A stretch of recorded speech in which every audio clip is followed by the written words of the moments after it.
kanan. Kalau airnya membawa objek berukuran besar, objek-objeknya ini nanti akan tertahan di bar ini ya. Nanti dipisahkannya tapi secara manual ya dari screen ini dengan menggunakan scope biasanya kalau dari screen ini.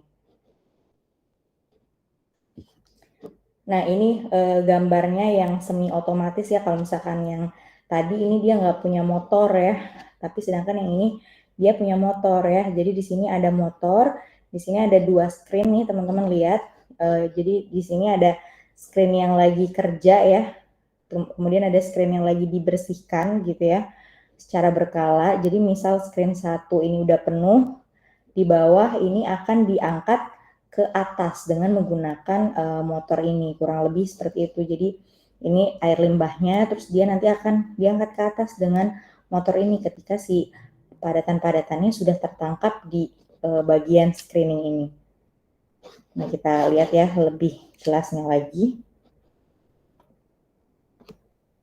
Jadi kurang lebih kayak gini ya, dia ada padatan air limbah, padatan-padatan masuk nih terperangkap di screen-nya ya. Ini mekanismenya. Jadi dia terperangkap. Kemudian ketika dia sudah penuh, si motornya itu bergerak ya. Motornya bergerak nanti ke atas. Gitu ya, dia terperangkap padatan-padatannya. Padatan-padatan besar terperangkap. Kemudian nah dia gerak nih ke atas ya. Ketika dia sudah mulai penuh si motornya. Nah, bisa dilihat ya ini ilustrasinya. Jadi dia ada motor, kemudian dia narik ya kayak elevator gitu ya, naik ke atas. Nah, kemudian disimpan di sini ya. Simpan di wadah. Di sini jatuh dia ke bawah ya, si padatan-padatannya. Terus aja kayak gitu ya. Kalau misalkan untuk yang di bar screen, nah nanti nih si padatannya naik ke atas, dikumpulkan di sini ya. Dikumpulkan di sini. Itu kalau misalkan yang pakai motor ya. Berbeda hal sama ini kan yang ada motornya ya. Kalau yang di sini dia kita manual, jadi manusia aja gitu yang ngangkut, yang misah-misahin, yang ambil-ambilin kalau misalkan ini udah penuh gitu ya padatannya. Kalau untuk yang di bar screen, kalau yang otomatis ini udah pakai motor, jadi tinggal gerak si motornya ini ke atas ya, padatannya nanti terperangkap. Oke, kemudian di sini ada kadang-kadang ya ada coarse solid reduction, artinya apa? Jadi kadang-kadang padatan-padatan yang ukurannya besar tadi itu nggak dipisahin gitu ya. Kenapa nggak dipisahin? Tapi dia malah dihancurin ya. Kalau reduction berarti dia pengurangan ukuran ya. Dia dihancurin atau dikecilkan ukurannya. Jadi ini adalah suatu alternatif tadi untuk preliminary treatment ya. Jadi ada solid reduction. Ini alternatif. Kalau kita pakai screening, tadi ya ada upaya untuk memisahkan padatan secara manual yang tertangkap di screen-nya kalau emang dia pakai bar screen yang manual tadi. Nah, daripada manual gitu ya, ngebersihinnya, PR banget gitu ya, manual harus bersihinnya. Jadi ada solusi nih, ada solusi lain, bahannya itu bukan ditangkap di suatu bar, tetapi bahannya itu dikecilkan gitu ya ukurannya. Jadi dibiarin si padatannya ini terbawa ke aliran air. Nah, setelah dikecilkan nanti akan dipisahkan di unit berikutnya. Nah, alatnya ada apa aja sih untuk ngecilin ukuran?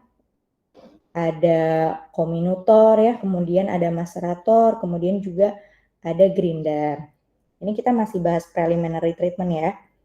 Nah, ini contohnya ya kominutor ya. Contoh alatnya kominutor. Jadi ada air ya, air yang membawa padatan-padatan besar, teman-teman lihat di sini. Terus ada kayak silinder di sini ya, ada pisau-pisau dihubungkan dengan motor ya. Di sini juga ada motor. Sehingga apa? Sehingga bergerak, sehingga si padatan yang masuk yang ada di air limbah itu ya, itu ke gilas ya atau ke blender gitu. Akhirnya keluaran padatannya itu ukurannya teman-teman lihat ini yang tadinya ukurannya padatannya besar-besar, dia ukurannya jadi lebih kecil ya, yang dialirkan dengan air. Kemudian ini padatannya akan terbawa dengan aliran air dan akan dipisahkan di unit selanjutnya. Bisa lihat teman-teman di video ini ya. Jadi ini digilas ya padatannya. Sebenarnya di bawah-bawah sini ada padatan ya, mungkin nggak kelihatan. Jadi pokoknya air limbahnya dimasukkan gitu ya ke dalam kominutor sehingga ketika ada padatan-padatan di dasar gitu ya, yang besar-besar dia akan tergilas di kominutornya ini sehingga nanti akan mengandung padatan-padatan yang ukurannya jauh lebih kecil daripada sebelumnya. Gitu untuk yang kominutor. Kemudian ini ya gambar yang lebih jelasnya kayak tadi ya. Jadi ada air masuk ya, ini nanti kegilas di sini kayak blender lah prinsip kerjanya kurang lebih. Jadi pengecilan ukuran. Kemudian yang kedua, ini ada tadi macerator ya, ada kominutor, kemudian juga ada macerator. Kurang lebih juga sama, ini fungsinya untuk mengecilkan ukuran ya. Kalau ini di macerator dia ada cakram ya, sama juga ada cakram, dia ada cakram yang terus berputar. Nah, dari bagian luar dari cakram itu untuk memotong padatan-padatan yang besar tadi yang terkandung pada air limbah ya. Kemudian yang terakhir itu ada grinder ya. Bisa dilihat grinder juga kurang lebih sama, prinsipnya kurang lebih sama kayak yang tadi macerator, kemudian juga kayak kominutor ya. Cuma beda nama alatnya doang, tapi kurang lebih prinsip kerjanya sama, dia mengecilkan ukuran gitu ya. Jadi ada 2 buah silinder ya di sini. Teman-teman lihat ada 2 buah silinder, kemudian yang masing-masingnya ada pisau sehingga ketika ada air yang membawa padatan dengan adanya si motor ini yang di atas ya, dia akan silinder itu akan tergerak sehingga menggerus padatan-padatan yang besar sehingga ukuran padatannya dalam air itu akan berkurang ya. Sama kayak tadi kurang lebih ya. Bedanya kalau tadi tergilas ya, kalau ini kalau misalnya grinder itu dia lebih menyerupai si blender atau chopper ya. Jadi dia ada blade-blade-nya. Jadi padatannya nanti ukurannya juga lebih kecil, nanti dia tercacah gitu ya. Dia tergilas, tercacah karena ada si blade-blade-nya itu ya.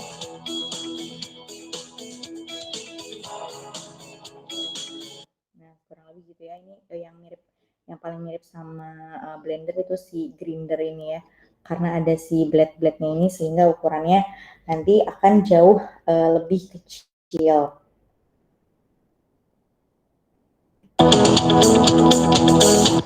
Kemudian selanjutnya itu ada tadi di preliminary treatment itu untuk course ya, untuk course screening ya, kemudian juga untuk grit removal. Nah ini salah satunya itu adalah grit removal ya, untuk menghilangkan. Jadi di preliminary treatment itu ingin menghilangkan grit removal ya.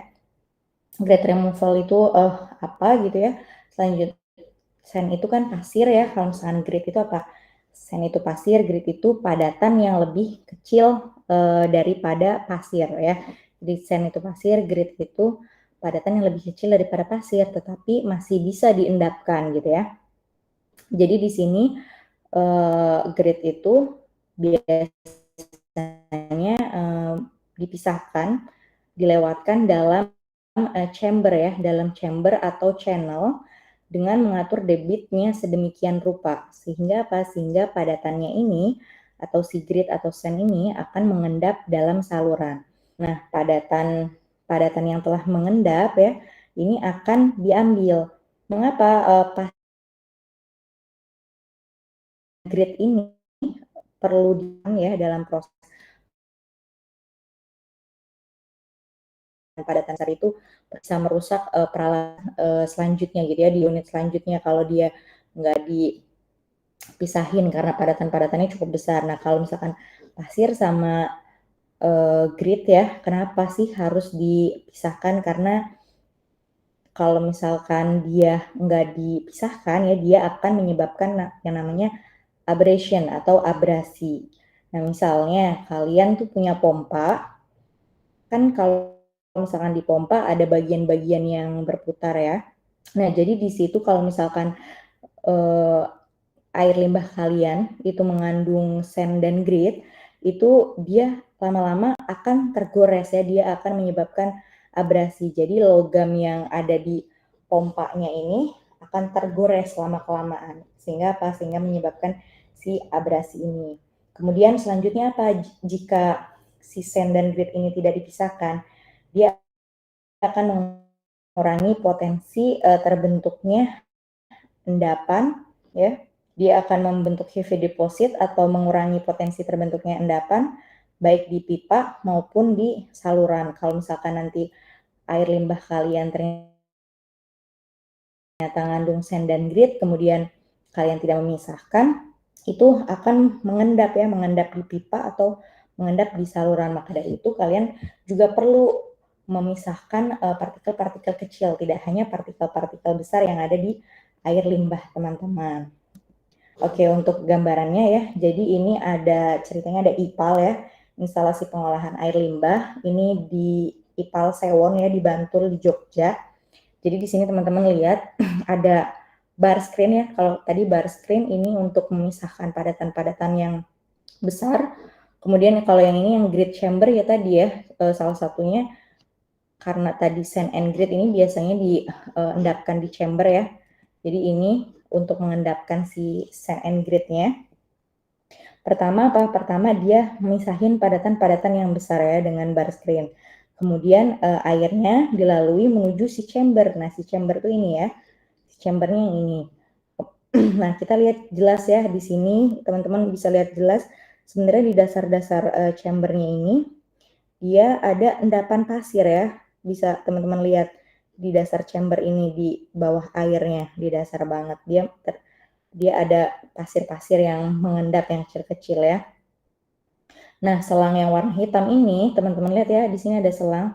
Selang yang warna hitam ini gunanya apa? Gunanya untuk menyedot si pasir yang mengendap. Jadi pasir yang mengendap ini disedot sama selang yang warna hitam ya, atau selang warna hitam ini dia mengambil padatan-padatan yang ada di dasar. Kemudian selanjutnya gimana Bu si padatan-padatan ini? Akhirnya padatannya ini tentunya akan ditampung ya. Teman-teman lihat di sini ya, ini si chambernya, kemudian tadi ini selangnya ya, selangnya untuk ngambil padatannya, kemudian dia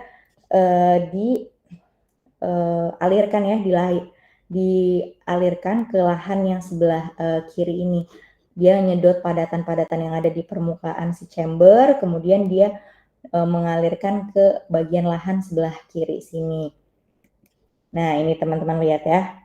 Ini gambarnya, kita lihat padatannya ternyata ditampung di sini ya, keluar nih di sini pasir-pasir, partikel-partikel yang halus ya, tadi yang sand and grit itu ditampung di sini gitu.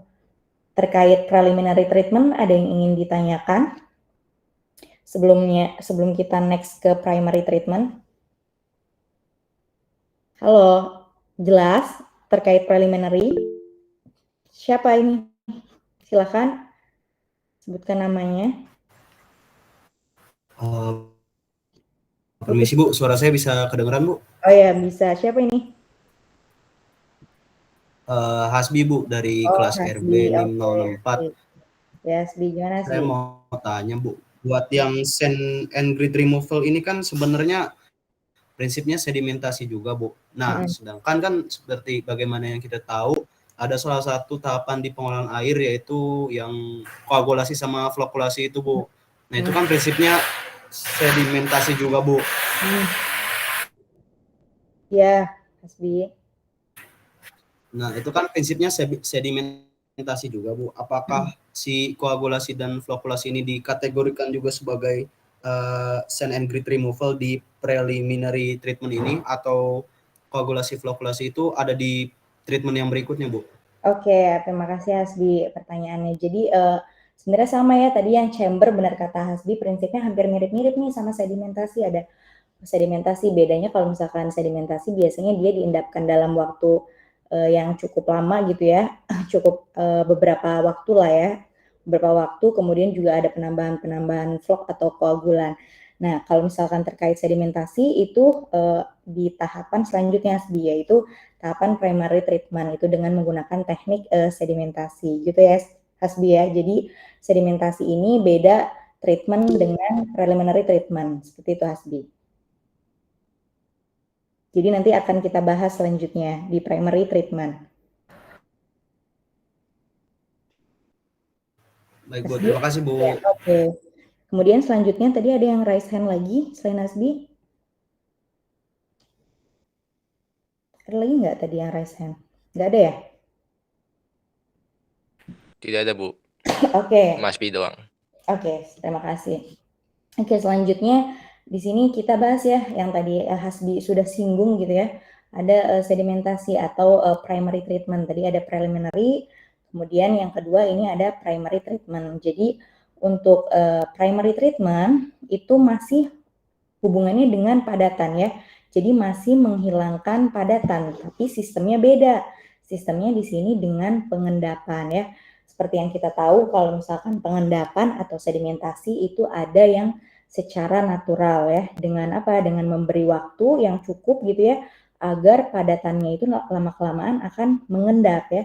Tapi ada juga nih yang ditambah dengan bahan kimia tertentu agar apa? Agar padatan yang ada pada air limbah yang ingin kita olah itu akan cepat mengendap gitu kira-kira ya. Jadi ada yang natural sedimentasi dengan diberikan waktu sedemikian rupa gitu ya, sedemikian lama. Ada juga yang ditambahkan dengan bahan-bahan kimia tertentu agar padatannya ini di air limbah cepat mengendap gitu. Untuk yang di primary treatment, untuk apa yang dipisahkan itu masih padatan ya, tapi dengan sistem sedimentasi. Oke, kita lihat di sini. Jadi tujuan dari primary treatment itu untuk menghilangkan padatan-padatan yang bisa mengendap gitu ya. Kalau tadi yang di preliminary itu pasir juga kan bisa mengendap ya. Kemudian grit ya, grit itu padatan-padatan kecil yang masih bisa mengendap. Kemudian di primary treatment ini juga kita ingin menghilangkan padatan-padatan yang sifatnya dia bisa mengendap ya, baik itu secara organik maupun inorganik dengan cara sedimentasi ya. Dan juga apa? Dan juga di sini di primary treatment kita bisa menghilangkan material-material yang float ya. Yang float itu apa? Yang mengapung. Jadi dia di primary treatment ini bisa menghilangkan material-material yang mengapung. Nah, dengan cara sedimentasi ini ya, kemungkinan removal kapasitasnya bagaimana, Bu? Jadi dengan cara sedimentasi sekitar 25 sampai 50% kandungan BOD itu bisa dihilangkan ya dengan metode primary treatment ini. Kemudian 50 sampai 70% TSS juga itu bisa dipisahkan ya. Kemudian minyak dan oil and gas, minyak dan gemuk gitu ya, itu juga bisa dipisahkan sekitar 65%. Kemudian di sini juga logam-logam berat ya yang bergabung atau membentuk dengan padatan itu bisa dihilangkan. Jadi biasanya kalau misalkan di air limbah itu logam-logam berat kadang-kadang dia tergabung di padatan-padatan gitu ya. Dia membentuk padatan-padatan, tergabung gitu di padatan-padatan. Jadi di sini di primary treatment itu bisa dihilangkan. Kemudian juga di sini senyawa organik ya, baik itu nitrogen, kemudian organik fosfor dan heavy metal itu tergabung atau terkandung dalam suatu padatan tadi ya. Di sini ada catatan ya, colloidal and dissolved constituent are not affected. Artinya apa? Jika padatan yang ukuran padatannya sangat-sangat kecil ya, yang sistemnya koloidal ya, artinya koloid. Jadi kalau teman-teman punya padatan yang dia sistemnya koloid dan garam-garam yang terlarut ya, atau gula-gula yang terlarut, itu maka padatannya tidak bisa dipisahkan dengan sedimentasi. Ini catatan untuk sedimentasi ya. Jadi koloid dan padatan-padatan yang sifatnya terlarut itu tidak bisa ditreatment dengan sedimentasi gitu ya. Nah, peralatannya seperti apa? Peralatannya kurang lebih kayak gini ya, teman-teman juga pasti sudah praktikum sedimentasi ya, sudah familiar dengan bagaimana prinsip kerja dari sedimentasi saya rasa ya. Jadi peralatannya bisa berupa tangki atau bak ya. Jadi kalau misalkan di sini baknya berupa rektanguler ya, berupa persegi. Jadi di sini ini gambar atas air ya. Airnya mengandung padatan, masuk, alirannya bergerak ke kanan ya, ke kanan sepanjang pergerakan karena partikel padatan itu densitasnya lebih besar daripada air. Jadi akhirnya padatan-padatan ini akan terendapkan di bak ini ya. Kemudian outlet airnya yang sudah bersih dari padatan akan dilewatkan ke kanan. Jadi kalau misalkan di metode sedimentasi ini pastinya didasarkan pada perbedaan densitas air dan juga densitas padatan. Nah, kemudian ada bentuk lain juga ya, selain bentuk persegi ternyata ada juga yang berbentuk sirkuler gitu ya, bulat. Nah, gambar yang kanan ini tampak samping ya, kalau yang ini tampak samping. Jadi teman-teman lihat di sini ternyata ada beberapa zona, ada settling zone, kemudian ada inlet zone, ada effluent, kemudian ada influent ya. Jadi ceritanya di sini misalkan ada air yang mengandung padatan dilewatkan ya dari bawah masuknya ke bagian tengah ini, kemudian nanti dia meluap karena padatan tadi dia lebih berat ya, ada gaya gravitasi sehingga dia akan turun ke bawah gitu ya dan akan mengendap. Nah, yang bulat ini itu adalah settling zone atau zona untuk mengendap. Nah, ini lebih jelasnya ya teman-teman lihat. Jadi di sini kayak ada kerucut kebalik ya. Airnya masuk dari airnya masuk ke bagian bawah ya. Kemudian padatan-padatannya ini nanti akan mengendap ke bawah ya. Air hasil olahannya ini akan meluap ke samping ya. Padatan-padatan yang mengendap ini akan dikumpulkan di bagian quickest ini ya. Kemudian dikeluarkan di sludge. Nah, sebenarnya hasil WWT itu kan masih tergolong B3 ya, sehingga si sludge ini tidak bisa langsung dibuang ya dari hasil sedimentasi. Kurang lebih videonya seperti ini ya. Jadi ini yang bentuk sirkular tadi. And clarified water is collected from the top for filtration. Traditional sedimentation basins have 4 zones. Nah, ini kayak One, gini ya. the influent or inlet zone decreases the velocity of the incoming water and distributes the flow evenly across the basin. 2, the settling zone provides the calm area necessary for the suspended material to settle. 3, the effluent zone provides a smooth transition from the settling zone to the effluent flow area. It's important that currents don't stir up any settled solids and carry them into this area. 4, the final zone is the sludge zone, where settled solids are separated from other particles in the settling zone. Yang dikumpulkan dan tidak bisa langsung dibuang ya si sludge-nya ini karena masih termasuk limbah B3. Nah, itu untuk tadi ya padatan-padatan yang masih bisa diendapkan dengan cara teknik sedimentasi. Nah, tadi ada catatan. Catatannya adalah kalau misalkan padatannya itu sifatnya koloid, kemudian dia garam-garam terlarut atau gula-gula terlarut, itu tidak bisa dihilangkan dengan cara sedimentasi, Bu. Kemudian caranya bagaimana untuk menghilangkannya? Apa tidak perlu dihilangkan gitu kan? Timbul pertanyaan. Tentunya perlu dihilangkan ya dengan cara selanjutnya yaitu advanced primary treatment. Kalau misalkan tadi ya preliminary itu lebih ke fisik ya, pakai screening. Kemudian kalau yang primary itu tadi pakai sedimentasi ya, padatan-padatan yang masih bisa mengendap gitu ya. Nah, kalau misalkan di advanced primary treatment ini tuh untuk padatan-padatan yang tidak bisa mengendap dengan cara sedimentasi yang sifatnya natural gitu ya, atau dengan sedimentasi yang tekniknya cuma dibiarkan selama waktu tertentu gitu ya. Jadi tadi primary treatment itu nggak bisa nge-handle sistem koloid. Nah, teman-teman, saya mau nanya contoh sistem koloid apa aja sih yang teman-teman kenal? Apa yang teman-teman tahu sistem koloid? Ada yang tahu nggak sistem koloid itu seperti apa? Contohnya deh. Contoh sistem koloid itu seperti apa? Nggak ada yang tahu koloid itu seperti apa? Mayones, Bu. Mayones itu koloid. Kenapa kira-kira Agriyadi koloid?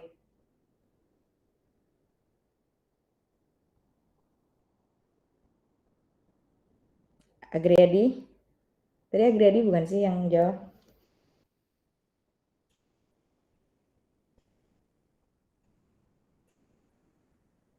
Apa nih koloid yang kalian tahu? Kan kalau saya kasih gambaran ya, kalau koloid itu kan ngidentifikasinya gampang ya. Kalau air kemasukan partikel koloid, airnya akan berwarna keruh gitu ya.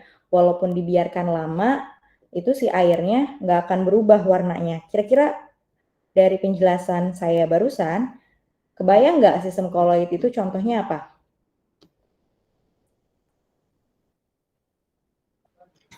Santan, Bu.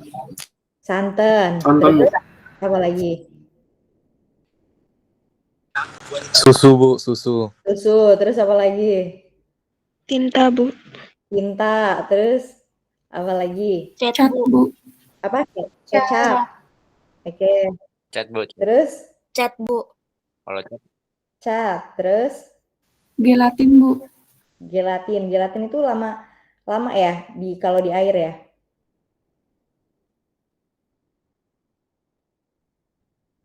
Kalau teh kira-kira koloid bukan?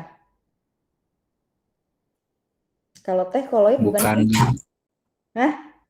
Bukan. Kenapa bukan? Bukan. Kalau kalian punya air teh, koloid bukan? Kalian kalau misalkan, emang saya mau nanya, kalau kalian nyeduh teh pagi-pagi, terus kalian lihat nih sore-sore, tehnya warnanya udah beda. Tetap sama apa beda? Sama, Bu. Beda, Bu. Sama, sehingga apa? Sehingga contohnya ya teh ya.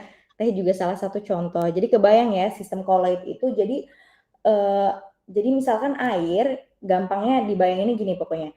Air kalau kemasukan si partikel koloid, airnya itu kan nantinya akan berwarna keruh, akan berubah warnanya kalau misalkan air kemasukan partikel koloid. Nah, si airnya itu walaupun dibiarkan lama gitu ya, si warnanya itu nggak akan berubah gitu. Contohnya itu salah satunya ya susu, kemudian teh ya. Jadi kalau misalnya teman-teman nyeduh teh, kemudian bahkan kita biarkan semalaman, warnanya itu kan tidak akan berubah ya. Jadi itu yang dinamakan dengan sistem koloid gitu ya. Jadi kalau kalian punya karakteristik air limbah yang warnanya keruh, kemudian keruhnya itu nggak hilang-hilang nih dan sulit diendapkan, maka perlu treatment yang ketiga ini, yaitu adalah advanced primary treatment ya. Dengan apa? Dengan metode yang tadi dibilang Hasbi ya, yang ditanyakan Hasbi, yaitu dengan metode koagulasi dan klarifikasi ya, clarification gitu. Siapa yang nanya? Silakan Rafael. Oh enggak, Bu. Izin, Bu. Izin memberi saran, Bu. Kalau misalkan lagi tanya jawab segala macam, Bu, takutnya ada yang ingin berkomentar lewat chat, Bu. Mohon diperhatikan chatnya, Bu. Oh, ada ya? Oke, terima kasih. Siapa Rafael tadi ya? Tadi selain Rafael tadi siapa?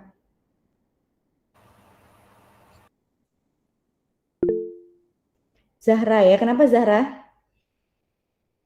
Bu, saya mau izin bertanya. Kan tadi Ibu bilang kalau misalkan teh yang benar-benar teh itu termasuk koloid ya, Bu. Tapi kalau misalkan bukannya kalau misalkan teh yang benar-benar teh itu tuh termasuk suspensi ya, bukan koloid gitu. Kalau misalkan koloid dia mungkin ada tambahan, dia pakai es batu atau pakai susu gitu. Boleh tolong dijelasin nggak, Bu? Jadi maksudnya bedanya sama apa nih? Sama siapa, Zahra? Iya Bu, mungkin kalau misalkan teh yang benar-benar teh gitu kan dia apa ya, benar-benar langsung partikelnya tuh yang bisa mengendap gitu. Kalau misalkan dia ada tambahan susu atau es gitu kan dia bisa jadi koloid karena lemak yang ada di dalam susunya tuh tersuspensi di dalam tehnya itu gitu. Nah, maksud saya tuh kalau misalkan sistem koloid pokoknya yang kalau misalkan dia diendapkan, dia lama si airnya itu berubah warna kembali seperti semula, itu pokoknya namanya sistem koloid kayak gitu ya, kurang lebih Maulida. Oh iya, makasih ya Bu. Iya. Kemudian ini Jimny ini tadi udah terjawab belum ya, flokulas? Jimny bisa aktifkan mikrofonnya.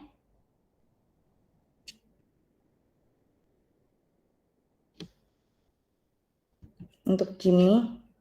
Oh, mic saya mati Bu gitu ya. Ini maksudnya yang mana nih? Flokulasi dan koagulasi itu menghilangkan padatan terlarut ya Bu, berbeda dengan sand and grit. Jadi tadi ya flokulasi yang beda sama ya, kurang lebih sama kayak yang tadi ditanyain Hasbi ya. Jadi flokulasi sama koagulasi itu tadi untuk ini ya, padatan-padatan yang susah untuk mengendap gitu ya. Berbeda dengan sand sama grit. Kalau misalkan sand sama grit, kalau didiemin aja padatannya, dia lama-kelamaan dia bakal mengendap ya, beda sama koloid gitu ya, Jimmy. Rafael, nanti kalau misalkan ada yang di kolom chat, karena ini di Google Meet ini beda sama Zoom ya, jadi saya harus bolak-balik, jadi nanti bisa kasih tahu saya Rafael ya, kalau ada yang bertanya di kolom chat. Baik Bu. Oke, terima kasih. Oke, jadi di sini teman-teman lihat ya, di sini ada efek dari mengecilnya ukuran partikel pada waktu pengendapan. Misal teman-teman punya padatan gitu ya di sini dengan berbagai ukuran. Kemudian teman-teman masukkan ke dalam suatu kolom nih yang tingginya 1M ya.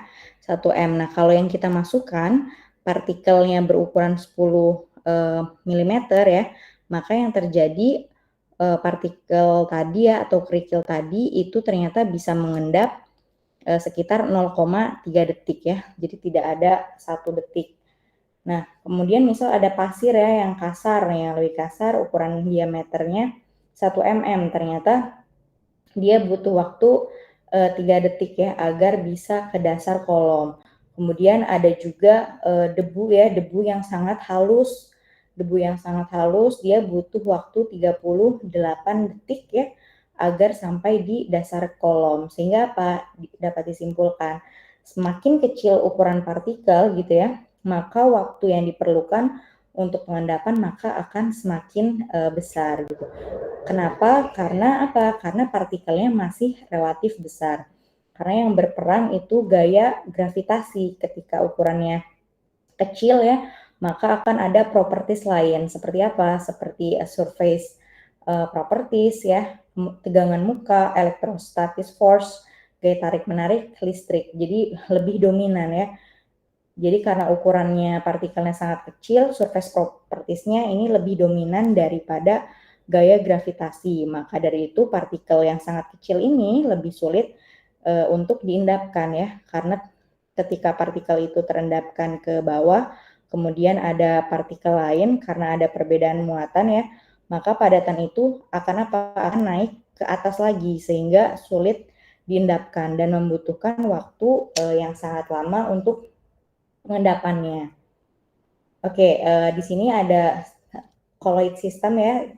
Jadi di sini ada partikel kiri dan partikel kanan. Nah, di bagian pusatnya ini partikelnya bermuatan apa nih? Bermuatan negatif. Kemudian di bagian di bagian pusat kan ini dua-duanya negatif ya, kemudian di bagian permukaan, teman-teman lihat, ini dia bermuatan positif. Nah, yang terjadi apa?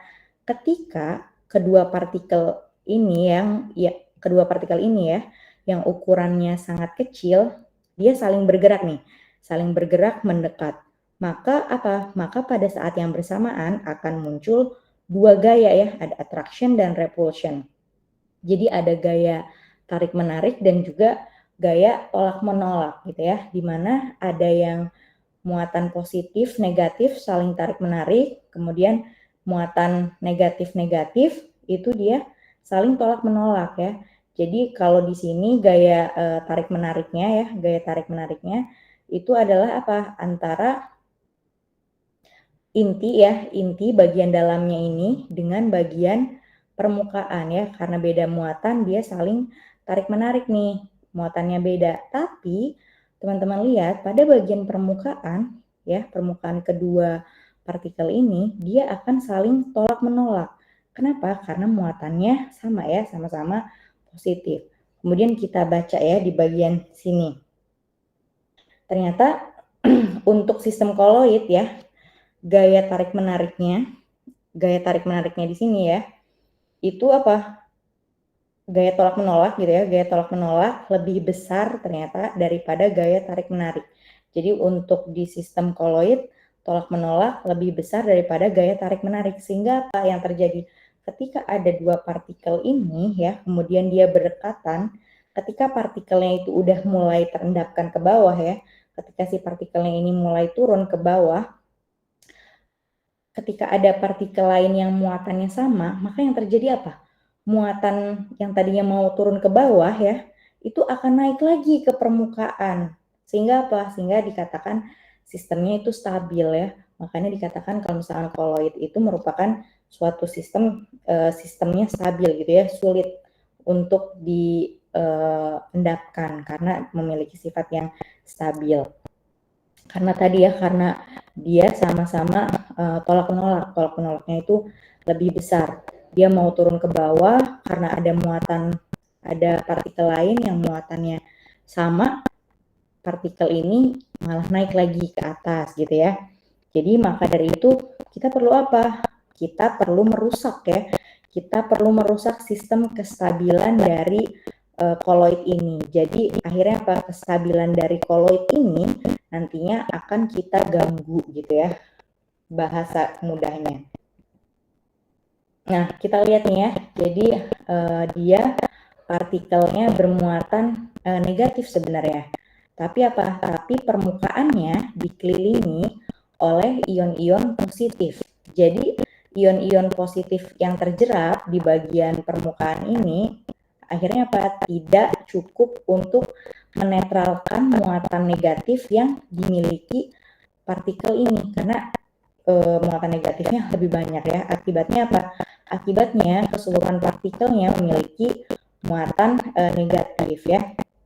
Sehingga kalau misalkan ada partikel koloid ini cenderung sifatnya tolak menolak. Sehingga apa? Sehingga muncul ide tadi ya, gimana caranya biar partikelnya itu nggak saling tolak menolak ya. Idenya apa kira-kira? Idenya adalah kalau misalkan kita punya partikel beda muatan, apa kira-kira? Ada yang mau berpendapat? Kira-kira apa yang bisa dilakukan nih kalau ada partikel beda muatan ya? Terus gimana caranya biar nggak tolak menolak? Gimana idenya? Jadi salah satu idenya itu ternyata bisa dengan cara menetralkan muatan dari partikel ini. Sehingga apa? Sehingga ketika ada padatan yang saling mendekat, ada dua padatan misalkan ya, yang saling mendekat itu tidak ada gaya tolak menolak yang bekerja tadi. Jadi padatannya karena nggak tolak menolak, dia bisa mengendap secara berbarengan gitu ya. Jadi tidak ada gaya tolak menolak yang bekerja, sehingga apa? Partikel itu bergerak. Misalkan ada padatan 1, padatan 2 gitu ya, tergabung, dia partikelnya akan bergabung menjadi satu. Sehingga apa yang terjadi? Sehingga padatannya akan menjadi lebih besar gitu ya. Bagaimana menetralkannya kita lihat. Sebentar ya, lagi azan ya teman-teman ya, tunggu 5 menit.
Oke, udah selesai ya azannya. Jadi gini, tadi saya mau nambahin untuk yang Zahra yang mungkin teman-teman juga adik-adik ini itu bedanya koloid sama suspensi itu apa ya? Pokoknya ini kalau misalkan partikel koloid itu tidak mengendap ya, karena ukurannya itu dia benar-benar sangat kecil ya. Kemudian dia gaya antar partikelnya itu dia benar-benar kuat gitu ya.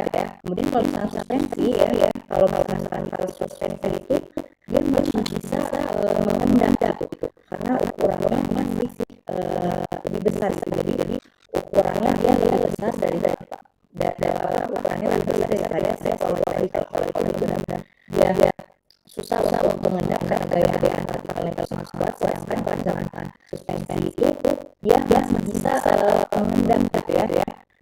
Kemudian di situ jadi perbedaannya dari antara si koloid sama suspensi itu perbedaannya dari ukuran partikelnya ya. Dan kalau koloid itu punya partikel yang sangat kecil dan dia tidak mengendap, sedangkan kalau suspensi itu dia memiliki partikel yang besar dan tidak mengendap ya. Kalau misalkan masih bingung perbedaan dari koloid dan suspensi ya.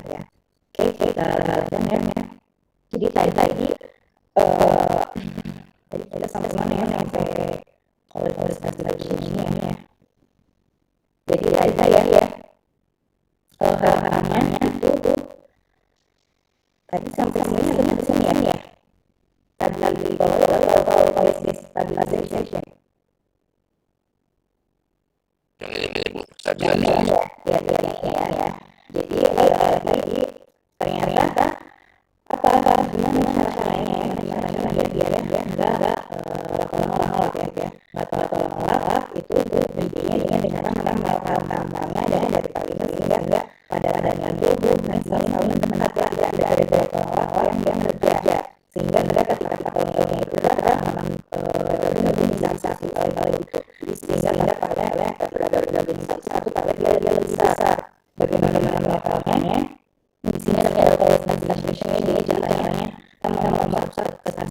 dari sistem koloid.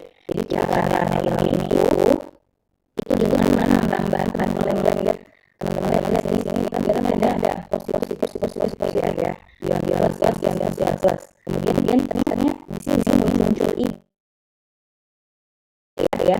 Cara nambah ini itu dengan menambahkan ion positif ke dalam sistem ya, yang muatannya itu lebih besar dibandingkan ion positif yang berada di tengah peran partikel. Nah, kalau ini contohnya dia ditambahin ion positif juga ya. Contohnya misalkan kita ditambahin bahan-bahannya yang menghasilkan ion positif juga, itu salah satu contohnya.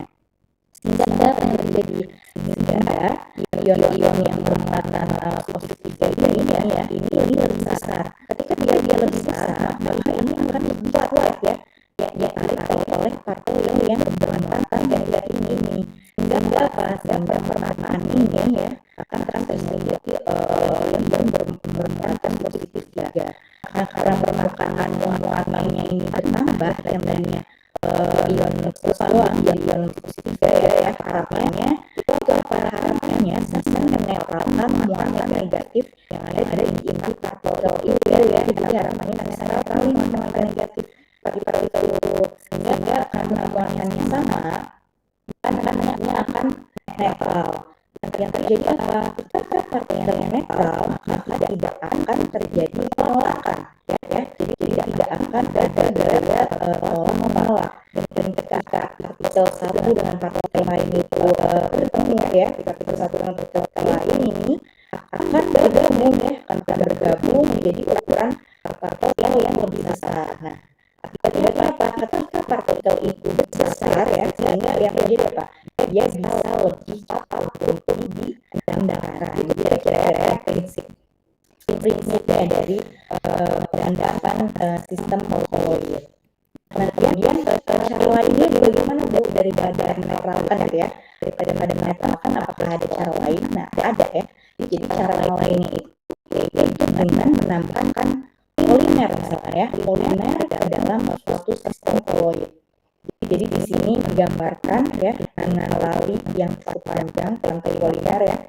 Jadi di sini polimernya ini nanti akan berikatan dengan partikel-partikel yang bermuatan negatif. Ini bulat-bulat partikel ya yang bermuatan negatif. Nah, muatan negatif ini ya akan diikat oleh rantai-rantai polimer ya dengan rantai yang sangat panjang. Akibatnya apa?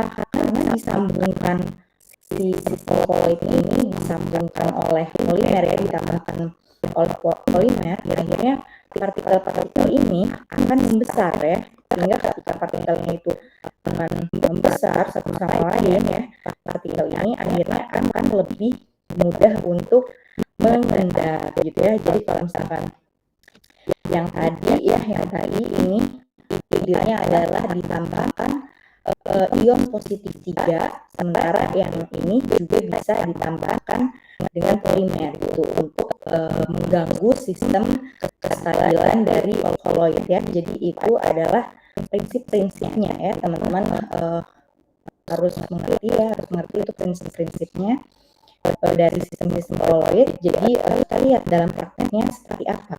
Kita lihat dalam prakteknya ya. Jadi di sini disajikan proses pengendapan sistem koloid ya, coagulation precipitation. Jadi di sini ditambahkan koagulan yang hijau ya, ditambahkan koagulan. Nah, yang merah-merah ini adalah partikel-partikel tadi ya, atau impurities. Nah, ketika ditambahkan koagulan yang tadi ini, teman-teman lihat, dia akan apa nih? Akan mengikat partikel-partikel merah ini ya, yang impurities tadi ya, ini. Nah, kemudian apa?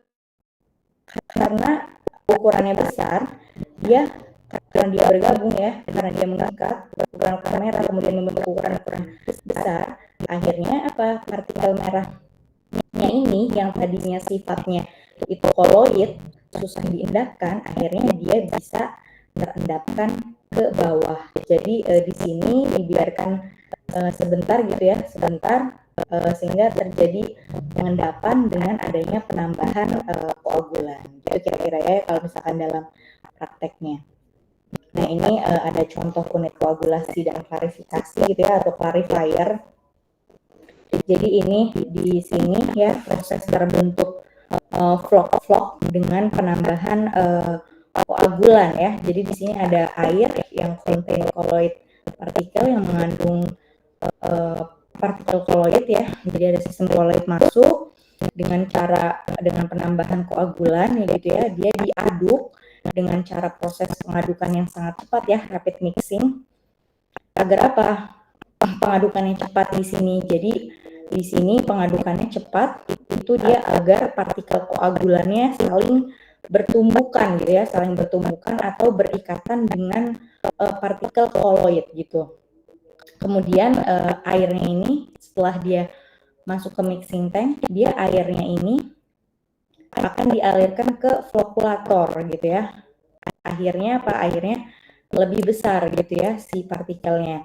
Di sini juga ada pengadukan di flokulator ini, tapi dia pengadukannya secara slow mixing. Kenapa slow mixing? Karena dia kan udah terbentuk besar ya. Jadi diharapkan jangan sampai pecah lagi nih yang tadinya udah besar gitu ya.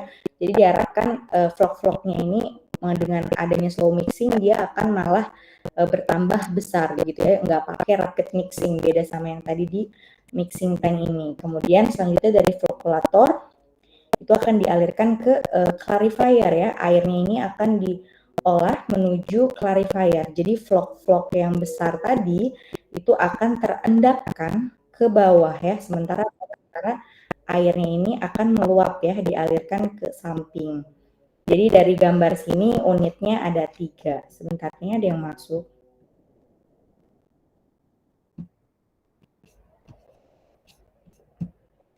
Oke gitu ya. Jadi dari gambar sini teman-teman bisa lihat ini gambarnya ada 3 gitu ya.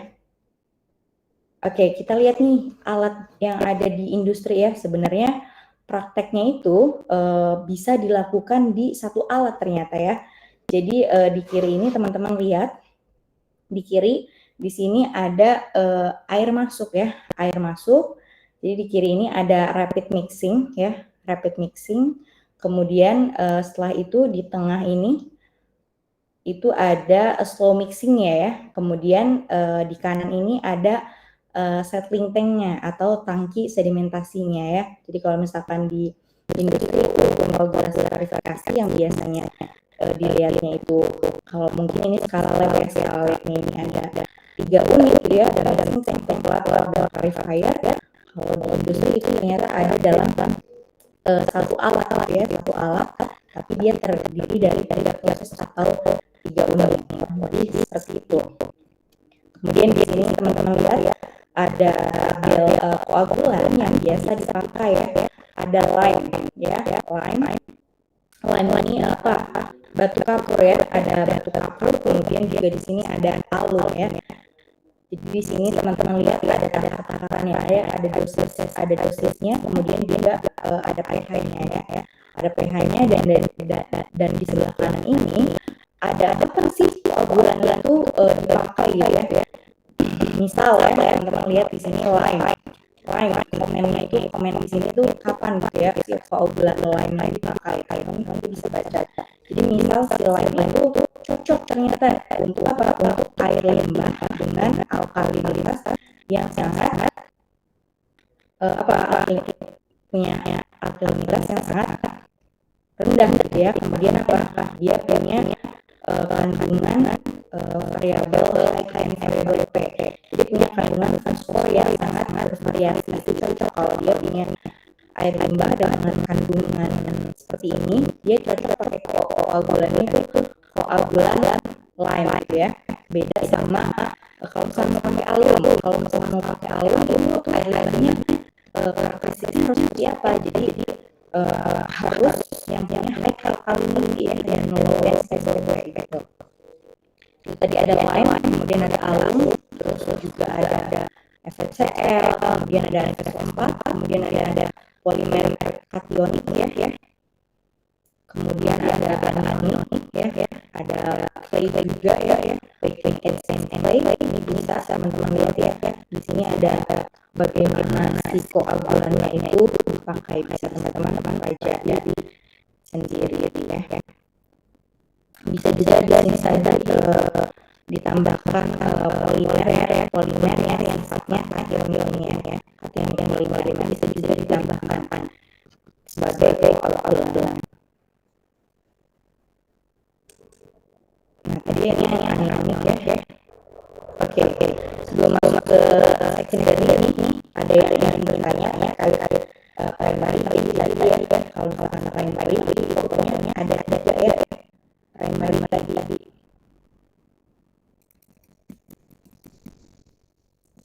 Jadi dari hal yang sudah bahas tadi ada 3 ini ya. Primary dan advanced primary ya. Tadi sudah bahas primary itu apa, primary untuk apa, dan primary itu untuk apa ya. Sampai sini kayak primary yang paling sangat simpel ya, yang lain sangat simpel. Ada yang ingin tanyakan kan? Ya, sekarang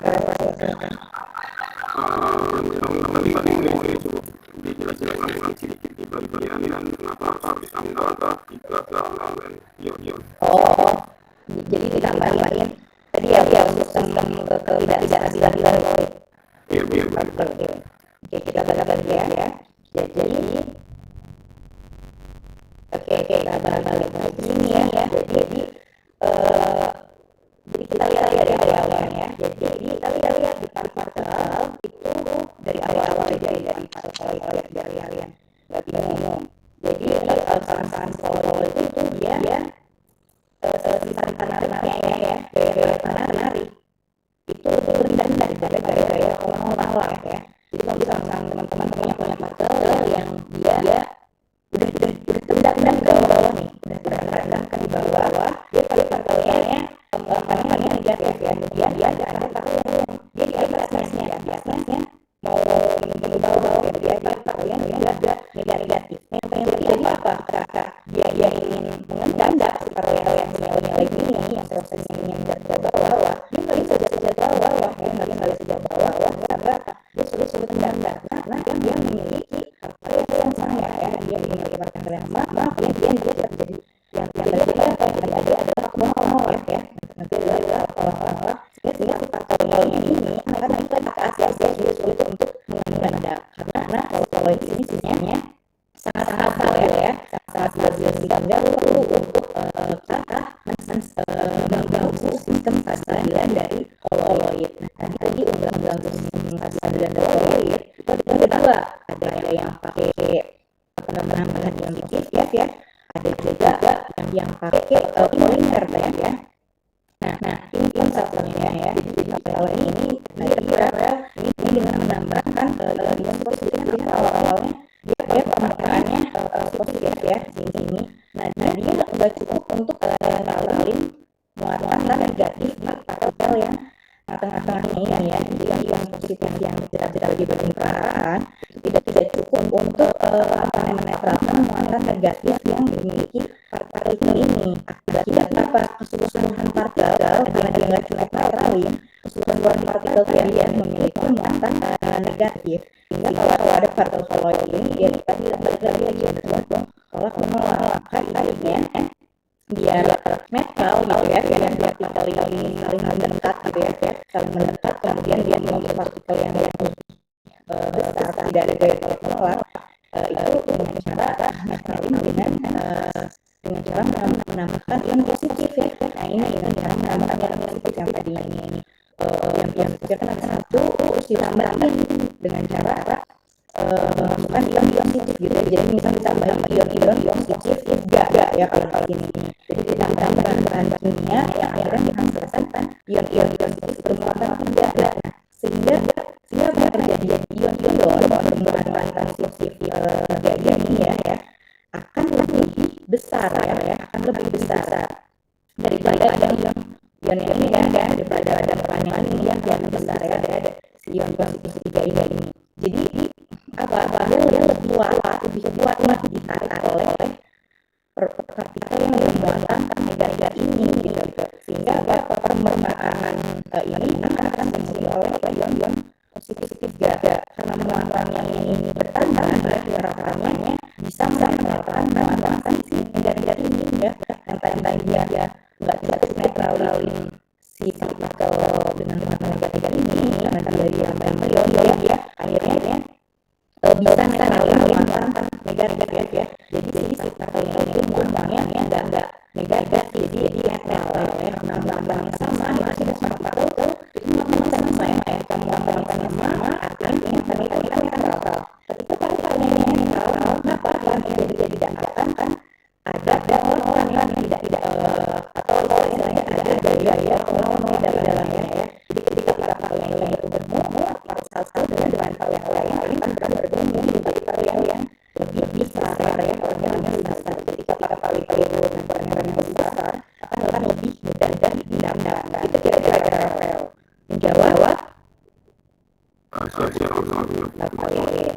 Yang terakhir sebelum kita masuk seksi sendiri, kita udah sedikit bahas navigasi dari dunia dia itu kira-kira gambaran tentang bahasa secara sistemnya ya, teman-teman memahami ya. Selanjutnya kita akan singgung sedikit untuk pemahaman kita terkait pengolahan air limbah secara biologis, cara fisiknya dulu bisa dipahami. Bisa ya. Oke.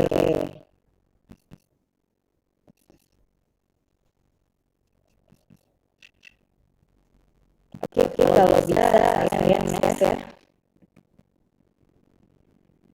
Oke, selanjutnya ada tadi ya dari water treatment. Jadi kalau masuk ke tahapan yang kedua ya, cara biologis ya, cara biologis proses atau kalau cara klasifikasinya itu cara dari water treatment. Secara sifatnya itu secara biologis ya. Jadi karakteristik utama sendiri ini tentunya apa yang sudah saya jelaskan manual lalu itu dengan menggunakan mikroorganisme yang namanya biologikal ya. Jadi gimana prosesnya ini sendiri kita fokus secara biologis. Kalau secara fisik sama secara kimia kira-kira masih basah ya, masih relatif dan untuk dibayangkan, tetapi teman-teman di sini butuh pemahaman ya, menyimak ya bagaimana proses pengolahan air limbah secara biologis karena hubungannya dengan mikroorganisme gitu ya. Kalau yang baru kita bahas secara fisik dan cara penambahan kimianya. Ini yang ya, jadi nanti minggu besok kita akan bahas yang jauh dengan yang merah ini ya. Ini akan kita singgung sedikit antara terteri dari ANSES karena sifatnya air limbahnya itu tergantung aplikasinya untuk apa ya. Oke, di sini kita lihat fungsi pengolahan secara biologis. Kenapa sih limbah air limbah ini perlu kita olah secara biologis? Yang pertama, teman-teman lihat untuk mengubah pengotor ya, dissolve atau kontaminan gitu ya, yang sifatnya yang sifatnya organik gitu ya, yang sifatnya organik terlarut gitu ya, dan bisa diuraikan secara biologis ya, secara biologis menjadi produk yang bisa terima sustainable and product gitu ya. Jadi yang pertama itu mengubah pengotor atau kontaminan yang ada air limbah yang sifatnya organik, kemudian yang sifatnya lagi terlarut, kemudian yang sifatnya bisa diuraikan secara biologis menjadi produk yang bisa diterima ya, sustainable. Kemudian yang kedua itu untuk capture, untuk menangkap dan mengikat yang partikel yang tersuspensi ya, kalau udara ya, yang suspensi dan kalau yang tidak mendadak menjadi sifat lakukan biologis ya, itu biological atau biologi namanya. Jadi untuk menangkap dan mengikat partikel yang tersuspensi dan partikel yang tidak mengendap menjadi seperti lakukan biologis atau biologi ya. Kemudian yang ketiga itu untuk mengubah dan untuk menghilangkan senyawa kemudian dan fosfor yang melekat dan senyawa organik ya. Kemudian ini ada lembaga yang pada sintesis pada beberapa kasus ya ternyata ini juga bisa digunakan untuk menambahkan senyawa organik yang jumlahnya sangat kecil tetapi punya efek yang sangat signifikan. Itu tujuannya untuk mengembangkan limbah secara biologis. Kemudian kita lihat di sini ada biodegradation, jadi ada gradasi ya secara biologis itu dibedakan menjadi dua macam. Jadi ada yang pengurayannya itu menggunakan oksigen ya, ada yang proses pengurayannya itu menggunakan oksigen. Kemudian ada juga yang proses pengurayannya tanpa oksigen. Jadi bergantung pada mikroorganisme yang digunakan ya proses degradasi itu. Nah, kalau teman-teman sudah lihat ini sama yang penelitiannya tentang air limbah pasti bersinggungan juga dengan aerob atau anaerob ya. Di sini kalau misalkan aerob ya di sini aerob itu dia proses penguraiannya membutuhkan oksigen. Kalau anaerob dia berarti artinya dia proses penguraiannya itu tidak membutuhkan oksigen. Itu yang fakultatif ya, kadang dibutuhkan, kadang enggak gitu ya.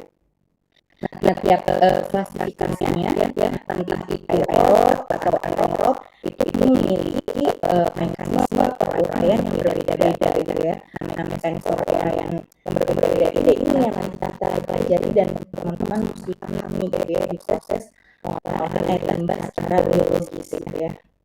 Dan kadang-kadang kalau misalkan dia di kimia sama di fisik itu masih bisa kebayang, kadang-kadang teman-teman cukup kesulitan ketika kita bahas materi secara biologis karena hubungannya sama mikroorganisme gitu ya. Jadi teman-teman lihat di sini ada contoh anaerob biodegradation ya. Jadi di sini ada degradasi yang berlangsung secara anaerob. Jadi kalau misalkan anaerob artinya apa? Proses penguraiannya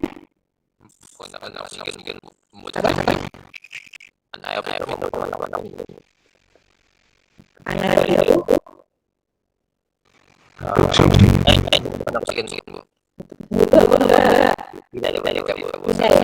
jadi yang itu ya teman-teman, aerob itu berarti itu oksigen yang ada annya yang nggak boleh tidak oksigen. Jadi air ini dia proses penguraian yang kemudian dia ada oksigen yang menggunakan oksigen. Nah, jadi misal kalian kandungan gitu ya, jadi ada ruangan nanti dengan menggunakan proses biologis dengan bantuan organisme tadi ya akan dikonversi menjadi metan, kemudian menjadi carbon dioxide dan sebagian menjadi biomass ya, biasa dari yang limbah itu dikonversi jadi metan, CO2 dan biomasa gitu. Nah, si CH4 dan CO2 ini kan yang kalian lihat salah satu tujuan dari pengolahan air limbah secara biologis itu menjadikan sustainable products ya. Jadi ini merupakan suatu contoh sustainable gitu ya, ada metan dan ada CO2 walaupun jumlahnya besar ya, ini cukup berbahaya ya, tapi karena prosesnya secara biologis ya ini tidak tidak membahayakan. Nah, kalau tahu CH4 biasanya teman-teman paham sebagai apa? Metan biasanya dimanfaatkan sebagai gas Bu. gas itu akan sebagai apa? Biogas yang sebagai apa? Biogas itu biasanya apa? Buat kom. Buat apa? Bahan bakar. Ya, bahan bakar ya. Jadi CH4 ini biasanya dimanfaatkan karena CH4 ini pastinya dia kombustible ya, bisa dibakar. Jadi biasanya dimanfaatkan sebagai bahan bakar, dan CO2 ini bisa dibuang ke lingkungan tapi dengan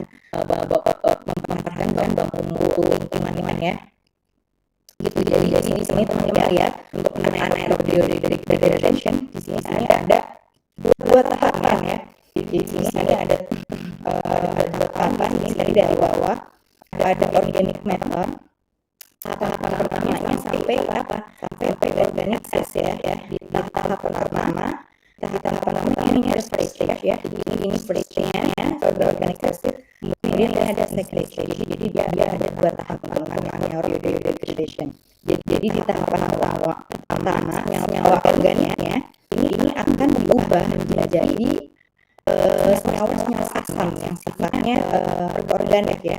Hasil sampingnya apa? Ini hasilnya menghasilkan H2S, kemudian CO2 dan CH4 gitu ya. Nah, sifat yang pertama ini, sifat tahapan pertama ini fakultatif gitu ya. Fakultatif. Jadi tergantung si aset forming bakteri ini dia butuh apa enggak ya, karena ini anaerob ya dia tidak membutuhkan oksigen gitu ya.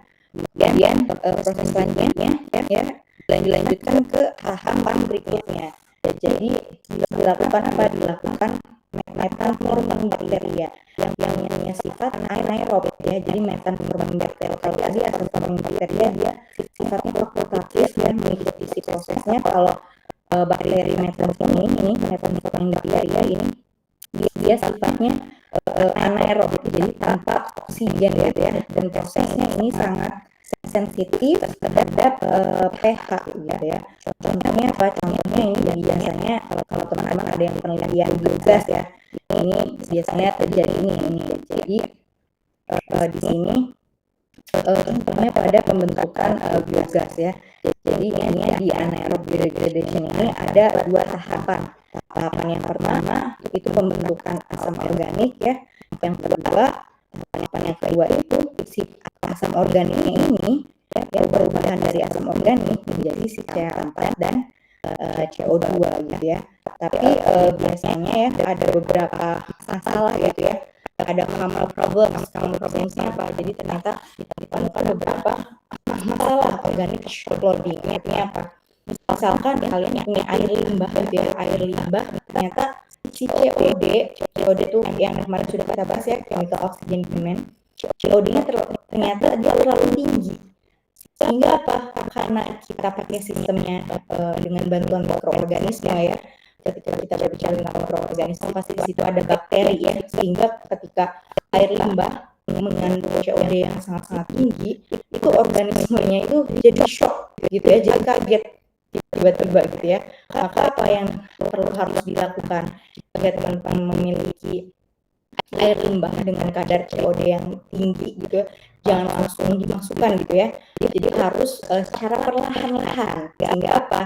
Sehingga tidak secara sekaligus gitu ya, yang ada nanti bakterinya akan mati. Jadi biar si bakterinya ini nggak mati gitu, nanti ditambahkan secara perlahan. Jadi jangan dengan sekalian gitu, jangan kayak gitu ya. Jadi nanti ada terjadi organic shock loading karena COD ada air limbahnya, bahkan dia terlalu tinggi gitu ya. Oke, untuk aerobic biodegradation akan saya jelaskan di pertemuan selanjutnya. Di sini akan saya singgung gitu ya, anaerob versus aerob. Kenapa anaerob versus aerob di sini? Karena apa?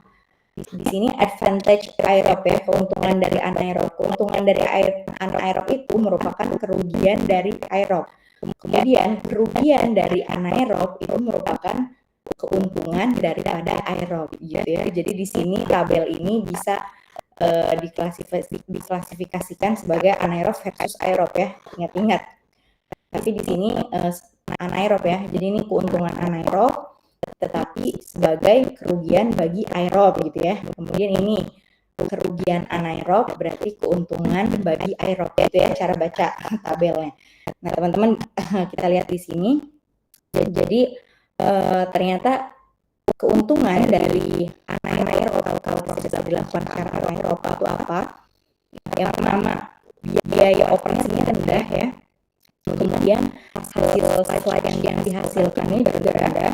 Kemudian karena ada isolasi oksigen dari kan anaerob itu berarti tidak membutuhkan oksigen ya, sehingga ada isolasi oksigen. Ketika ada isolasi oksigen artinya tempat pengolahan air limbahnya itu kan akan ditutup secara apa gitu ya, nggak boleh ada oksigen masuk karena dia nggak boleh ada oksigen gitu ya, sehingga apa yang terjadi, baunya itu nggak keluar ya. Biasanya kalau misalnya pengolahan limbah secara biologis itu sangat familiar sama bau gitu ya, sama bau. Nah kalau misalkan anaerob itu karena yang dia nggak membutuhkan oksigen dan si tempatnya itu cenderung lebih rapat, baunya tidak keluar. Itu merupakan suatu keuntungan untuk proses anaerob.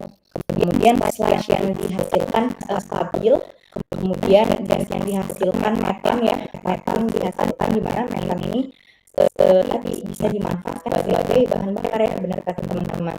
Kemudian juga kebutuhan tambahan nutrisinya dari luar itu relatif rendah, jadi kebutuhan nutrisinya itu relatif rendah. Kemudian can be operated successfully, berarti bisa dilakukan secara season ya. Misalkan ketika ingin dioperasikan, kemudian tidak ada yang ingin diolah, itu bisa dinonaktifkan gitu ya secara season. Kemudian di sini proses startupnya lebih besar. Itu keuntungan dari anaerob. Nah, kalau misalkan kerugian itu merupakan keuntungan dari anaerob, tapi kerugian bagi aerob juga kebalikannya pokoknya. Kemudian ini yang kerugian dari anaerob. Kekurangannya apa? Kalau misalkan prosesnya itu dilakukan secara anaerob gitu ya, kekurangannya adalah biaya peralatannya sangat tinggi. Tadi kan di sini low operation ya. Kalau operation itu lebih ke operasi, tapi ternyata peralatannya itu lebih tinggi, sehingga ketika kita bahas peralatan itu balik lagi ke modal ya. Jadi modal awalnya itu besar ya, high capital cost. Kemudian di sini butuh generally require heating ya, membutuhkan proses pemanasan ya kalau di anaerob ini. Kemudian pada proses uraian anaerob itu menghasilkan senyawa atau gas-gas yang sifatnya korosif. Kenapa korosif, Bu? Karena di sini teman-teman lihat pada proses anaerob biodegradation dia menghasilkan H2S ya, ada H2S, kemudian ada CO2, di mana gas-gas ini ya yang sifatnya asam ya, H2S, CO2 ini kan cenderung gasnya bersifat asam. Kalau misalkan punya gas itu dengan sifat asam, itu artinya gasnya dia cenderung korosif gitu ya.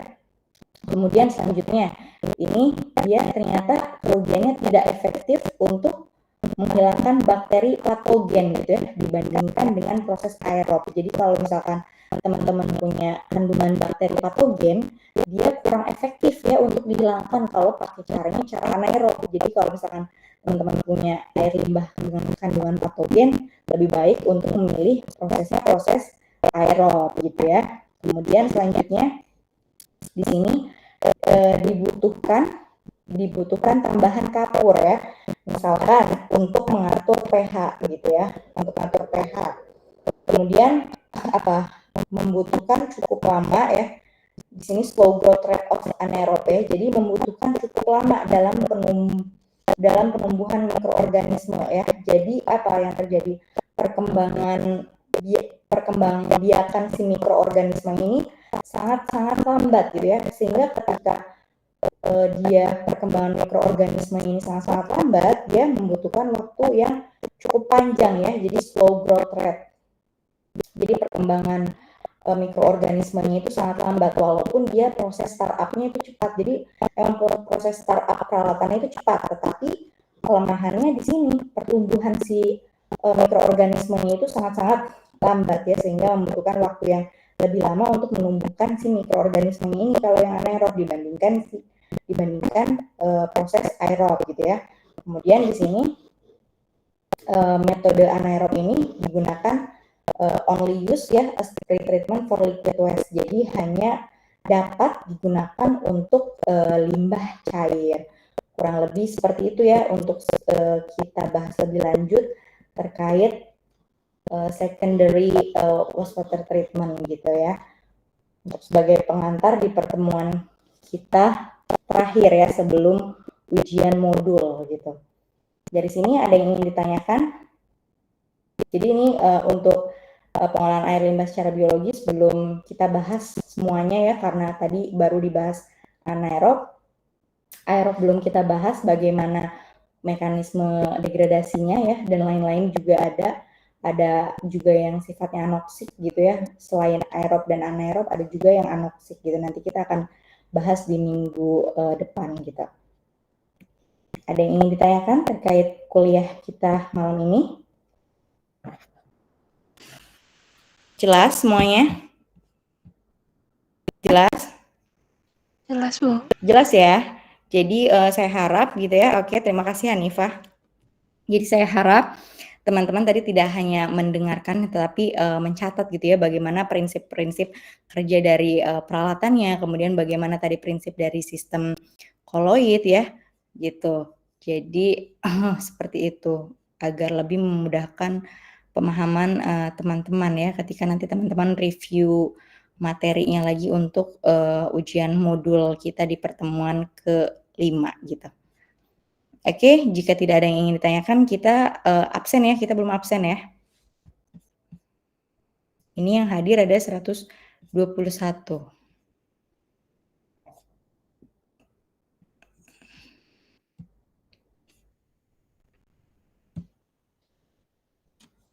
Oke, silakan ini RA dulu ya.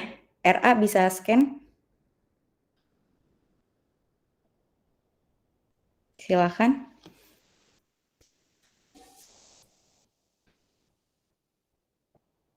Masih ada yang belum divalidasi? KRS-nya? Divya. Masih, Bu. Bagus. Ini siapa sih dosennya? Hasbi. Pak Wisnu, Bu. Kenapa Wisnu?